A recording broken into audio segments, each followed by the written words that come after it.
Maharashtra State Electricity Worker federation या संघटनेचे 3 दिवसाचे अधिवेशन दिनांक 7 फेब्रुवारी 2026 पासून सोलापूर येथे आयोजित करण्यात आलेला आहे। दिनांक 7 फेब्रुवारीला छत्रपती शिवाजी महाराज चौक सोलापूर येथील सकाळी 10 वाजता मशाल पेटवून भव्य मिरवणूक सोलापूर शहरात निघणार आहे। सकाळी 11 वाजता मिरवणूक हरिभाई देवकरण प्रशाला पटांगण होम मैदान सोलापूर येथे संघटनेच्या ध्वजाचे अनावरण करण्यात येईल।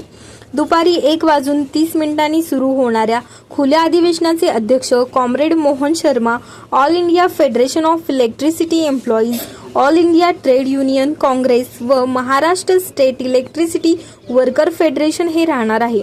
उद्घाटक म्हणून माननीय नामदार सुशीलकुमारजी शिंदे यांच्या हस्ते होणार आहे।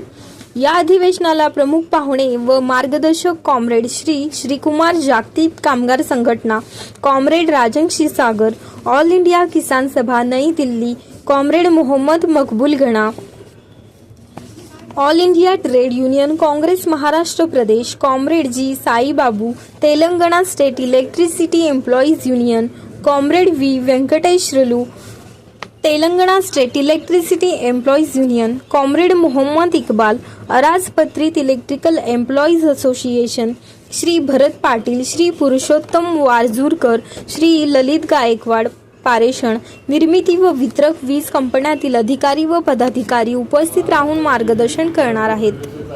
देशातील जगातील वीज कामगारांचे सुद्धा नेते आहेत आणि म्हणून ते अध्यक्षस्थान भूषवणार आहे।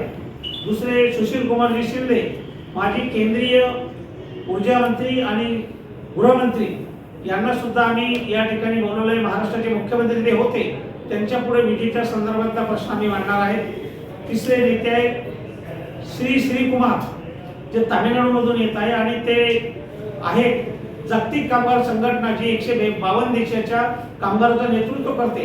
त्यांचे ते डेप्टी जनरल सेक्रेटरी आहेत। ऑल इंडिया डिफेन्स एम्प्लॉई असोसिएशनचे ते जनरल सेक्रेटरी आहेत आणि भारतीय कम्युनिस्ट पार्टीचे राष्ट्रीय पॉलिट ब्युरो मेंबर आहेत। ते सुद्धा या अधिवेशनाला येऊन मार्गदर्शन करणार आहेत। तिसरे नेते आहेत श्री अब्दुल गना, हे जम्मू काश्मीर मधून येत आहेत आणि ते सुद्धा जम्मू काश्मीर आणि इतर भागामध्ये कशा पद्धतीनं कामगारांचं शोषण होते या संदर्भात ते मांडणार आहेत। चौथे नेते आहेत की राजन क्षीरसागर, कॉम्रेड राजन क्षीरसागर, दिल्लीहून येत आहेत आणि 3 शेतकऱ्याचे कृषी कायदे रद्द करण्याकरता ज्या संघटनेच्या नेतृत्वामध्ये 13 महिने दिल्लीला आंदोलन झालं होतं, त्यांचे ते नेते आहेत आणि ते सुद्धा शेतकऱ्यांचा आणि विजेचा काय संबंध आहे यावर ते मार्गदर्शन करणार आहे। 6वे नेते आहेत जे वेंकटेश्वरलू म्हणून आहे, आंध्रामधून येत आहेत आणि जी साईबाबू, त्या ठिकाणी सगळ्यात मोठी जी युनियन आहे वीज उद्योगाची, ते नेते याला येऊन मार्गदर्शन करून संबोधणार आहे। आणि शेवटी एक इक्बाल अहमद म्हणून आहे, ते श्रीनगर म्हणून येणार आहे। हे प्रमुख आणि महावितरण कंपनीचे मुख्य औद्योगिक संबंध अधिकारी, पारेषण कंपनीचे माननीय भरत पाटील, प्रकल्प सौर प्रकल्प निर्मिती कंपनीला करण्याची परवानगी दिली पाहिजे।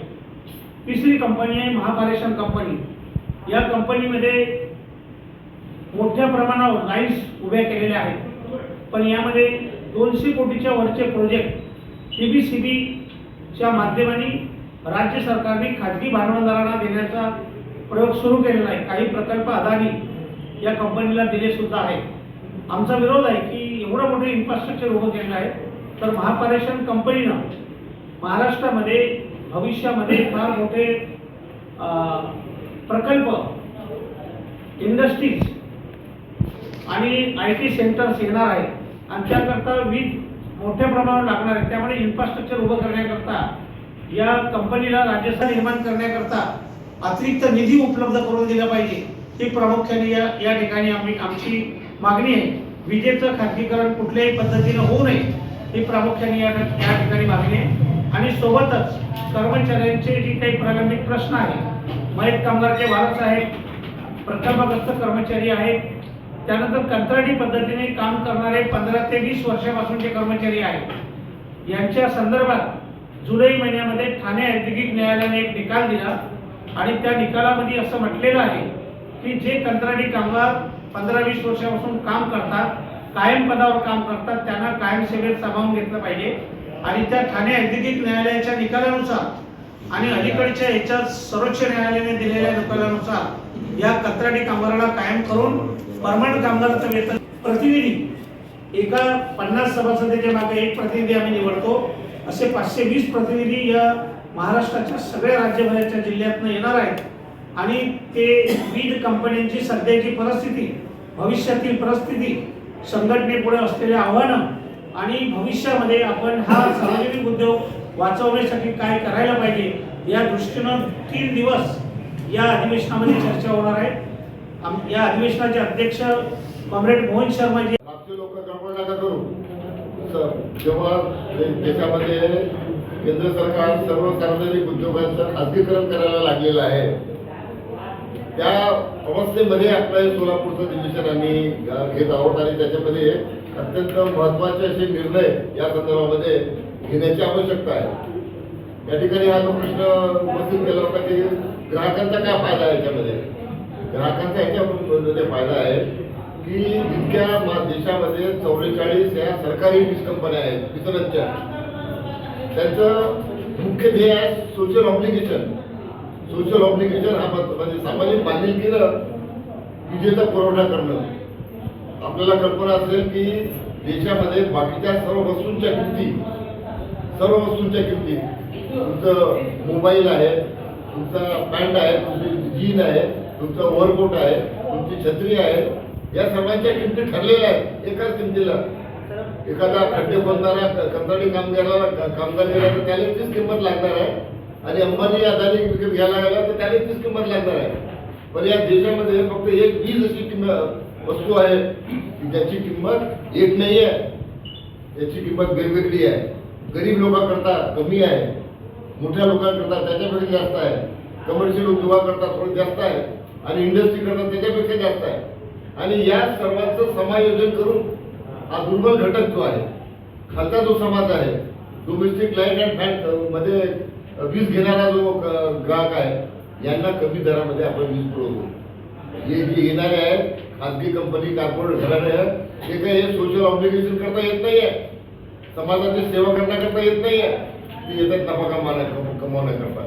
आणि म्हणून हा ग्राहकाचा फार मोठा तोटा या माध्यमाने खाजगीकरणामध्ये आहे। नंबर 1, देशामध्ये जी परिस्थिती आहे सर्व उद्योगाचं खाजगीकरण करायचं आणि उद्योगाचं खाजगीकरण करायचं म्हणजे जनतेच्या पैशाच्या आधारावर जी यंत्रणा देशामध्ये आणि राज्यामध्ये उभी केली।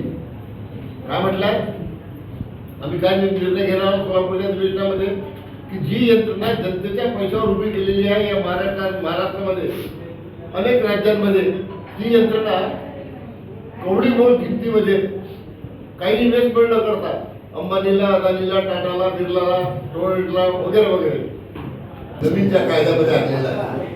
आपल्याला सर्व म्हणजे मातबर मंडळी आपण सर्व आता आपल्याला माहित असेल की या 65 वर्षामध्ये स्वातंत्र्य मिळाल्यानंतर कोणत्याही अर्थमंत्र्यांनी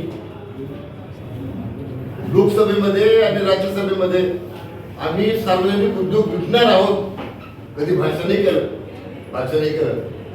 पण या अर्थमंत्र्यांनी सीतारामननी मात्र केलं। काय केलं म्हटलं तिला की जितके 17 पब्लिक सेक्टर आहेत त्याला आम्ही विकणार आहोत 60,000 कोटी रुपये। 60 रेल्वे स्टेशनचे काय म्हणतात प्लॅटफॉर्म आहेत, एअर इंडिया आहे, हे सर्व विकण्याचा धंदा या सरकारने लावलेला आहे आणि त्याचा परिणाम आहे आपल्यावर। स्मार्ट मीटर आहे, थोडक्यात